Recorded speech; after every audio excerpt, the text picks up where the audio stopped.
keep it down range. Keep your finger off the trigger until you're ready to shoot. Remember that one video we was watching? The dude was shooting, and I guess it was a light trigger, and he kept shooting and almost shot himself. Well, that dude was an idiot.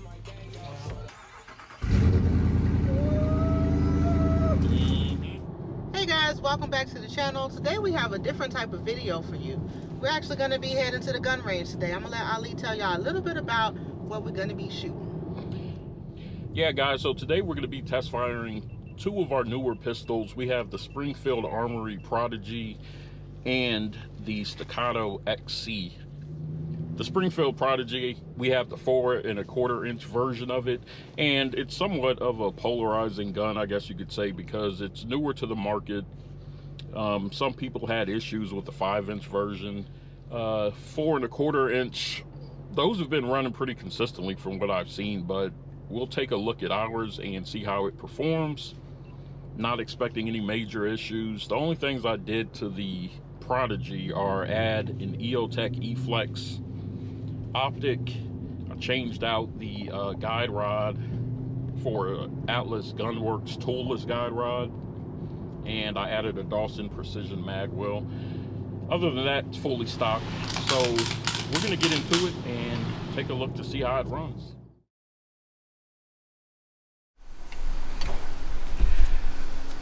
All right, first shots with the Prodigy, 115 grain laser brass.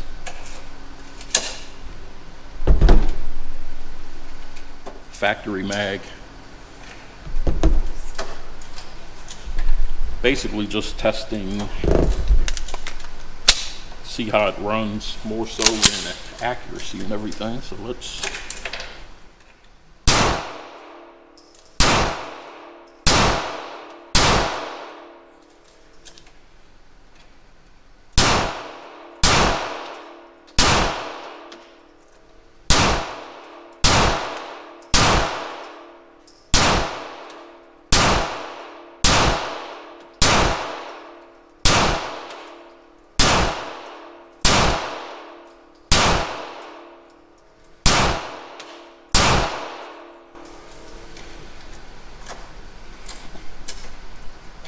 locked back, no issues at all.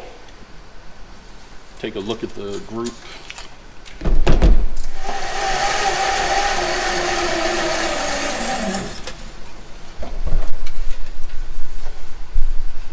So this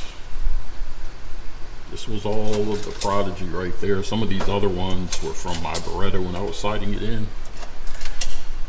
So it's pretty much on target. I'm gonna test it out again up here, see if I can double check the red dot just to make sure that it's zeroed.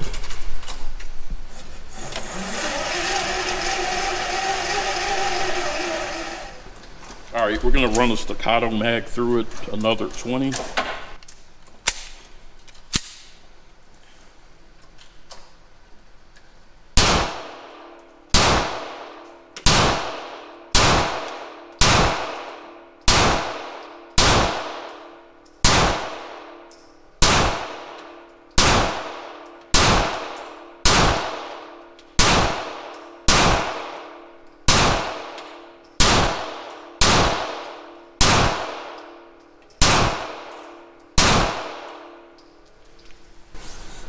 Locked back, so that's 40 rounds through it, no issues. We're going to be doing the last Prodigy, 17 rounds, so it'll be 57 rounds put through it. This is, yeah, the 17 round factory, Springfield. So it ran the default 20 round Prodigy mag, as well as the Staccato mag, both of them locked back, 0 failures to feed, 0 issues. I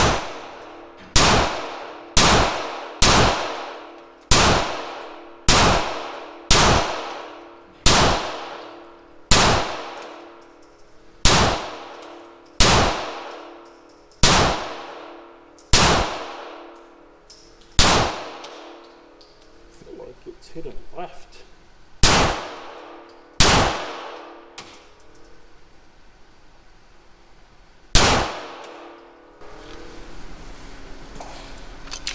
locked back, 17 round mag. Zero issues with the Prodigy. 57 rounds of 115 grain put through it.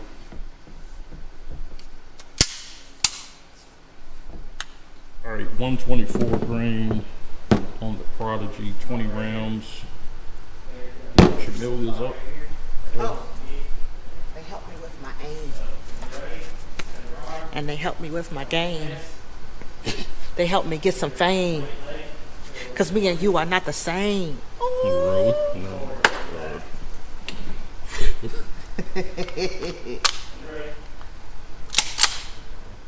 What should I aim for?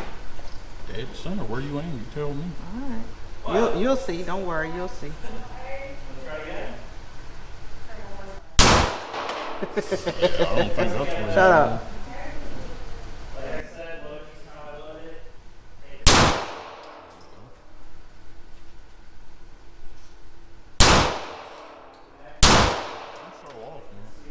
I mean,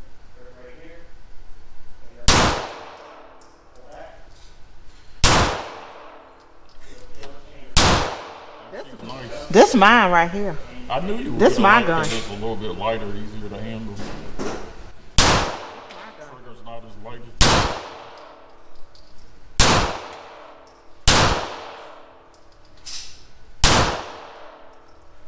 This my gun.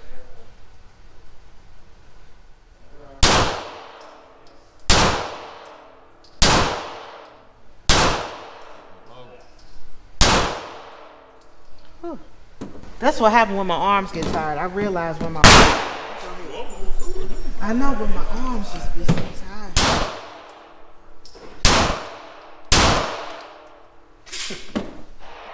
$14 rounds, 124 grain through the Prodigy. I'd have lost count where we're at now, but gonna go top right. You're gonna be scared people.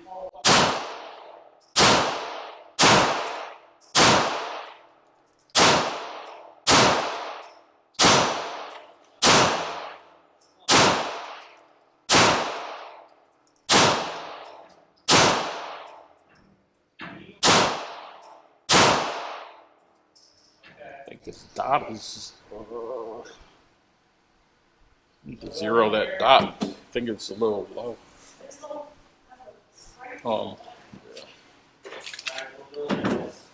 But I mean, that group, you can tell by the group that it's accurate. You bring it in.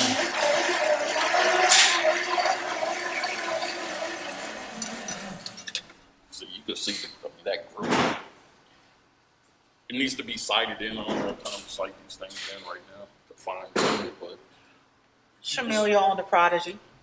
All right, guys, so now let's talk a bit about how the Prodigy performed. For me, it pretty much, it's interesting because it exceeded my expectations. I guess I had kind of set lower expectations for it just because a lot of people were having issues with theirs. The people having issues, I think they were some of the first ones to get it. The Prodigy's been out now for a few months, so I think Springfield has actually fixed some of the issues. And one of the issues that I know for sure was the amount of Cerakote that they were using, because people were getting brand new pistols. You know, they took it apart, they were having to clean it, and there was a bunch of black stuff in there, black sludge. People thought it was like the Cerakote coming off, which I can believe. When I took mine apart, I didn't have that issue, but I did clean it and lubricated it before I took it to the range, before we brought it up and fired it. So I guess I set lower expectations just because of what other people had experienced. I didn't want to leave there upset if I got a couple of misfeeds or whatever. And I had already had a plan in place actually to upgrade it, change out the internals with EGW internals, change out the trigger, all those things, even change out the magazines if I needed to, the springs in the magazines with some from Atlas. But after shooting it, I don't think I may end up changing out the trigger, but not adjusting the trigger weight, just because I want a flat face trigger. But I'm probably not going to do the EGW internals because it fired fine. So I kind of want to see how long the stock parts last. So as far as shooting it, it was accurate. I didn't have any trouble with it. The red dots on all the shooting footage, none of our red dots were really zeroed in yet. We only had about, what, an hour to shoot before our son got out of school, so we were kind of rushing it. And it was more about testing the functionality of the firearms, just making sure that they ran more so than trying to be super accurate. I like the way it shoots. The trigger had a nice weight to the trigger, and I mean, it does what it's supposed to do. That's pretty much all I can say about it. It does what it's supposed to do. If you're looking to get one, I would just probably look for some more reviews that are recent of the 5-inch model. If you're going that route, the 4 1/4 seem to be running pretty well. And even if you have issues, you can send it into Springfield and they'll service it and do whatever they need to do to make it right. Not that you want to have to do that with a brand new gun, obviously, but just so you know that you won't be stuck with something that doesn't work. So what'd you think about shooting the Prodigy, Shamelia? I think at this point, the Prodigy is my gun. Because it's like we just mesh so well together. It's almost as if the gun could tell that it was me holding it and shooting it. We just work so well together. Every shot, almost every shot, my arms got a little tired after a while, but pretty much every shot was like dead center. And I just feel like at this point, that's my gun. So I'm gonna have that one and the shadow systems. I'll keep the shadow systems as my backup. Oh, really? So you're gonna carry? I'm gonna carry the Prodigy. It'll be my. It's not gonna be a concealed carry because I mean, it's too big for me to. I don't see it's how probably I can too big for you to conceal it, right? But you can conceal it. It's only 4 1/4, so it's pretty large. Well, for your tiny little hands, but for me, I can handle it. But anywho, I enjoyed shooting the Prodigy. I did like shooting the Prodigy. It was a very smooth shoot.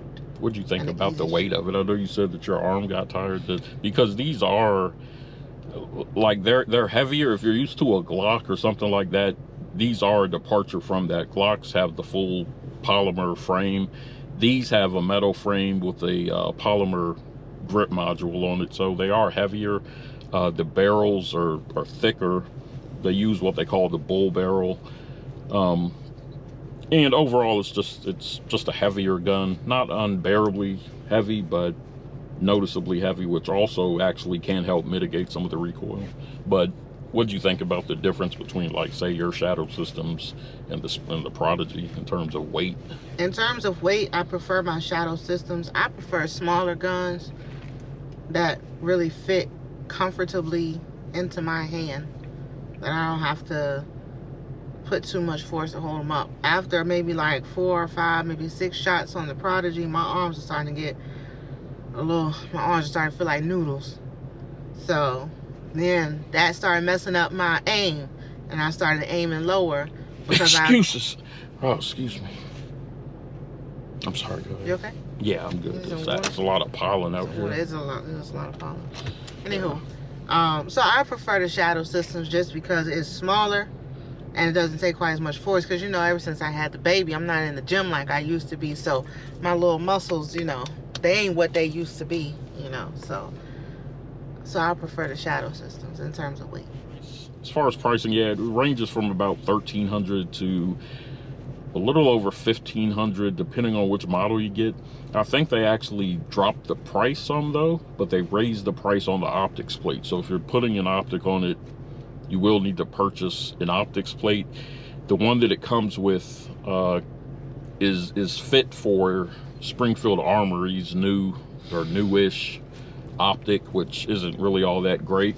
So if you're running like a Hollow Sun, Trijicon, anything like that, you will need to purchase the plate. And they raised the price. They doubled the price from like $60 to $120. So I'm glad I got mine early on. You can still select between the 4 1/4 and the 5-inch version. You can also get a version with their optic on it. So all of that stuff determines how much you'll end up paying. But I think it's well worth the money. But like I said, people have had different experiences with them. We just happen to get lucky, I guess, and get one that's good. So So anyways, thank you guys for watching. Be sure to check out our part 2. We're going to be shooting the Staccato XC. Guys don't want to miss that. So yeah, anything else? Don't forget to like this video, subscribe to our channel, and stay tuned for our upcoming videos. Don't worry, we're still going to do car videos too, but a lot of times car people also are gun people, and gun people also are car people. So we thought you guys may be interested in seeing kind of what we do at the gun range. So stay tuned. We got more gun videos and more car videos coming. Like, subscribe, all that. Leave us some comments. Hope y'all been doing great, and can't wait to see y'all again. Peace.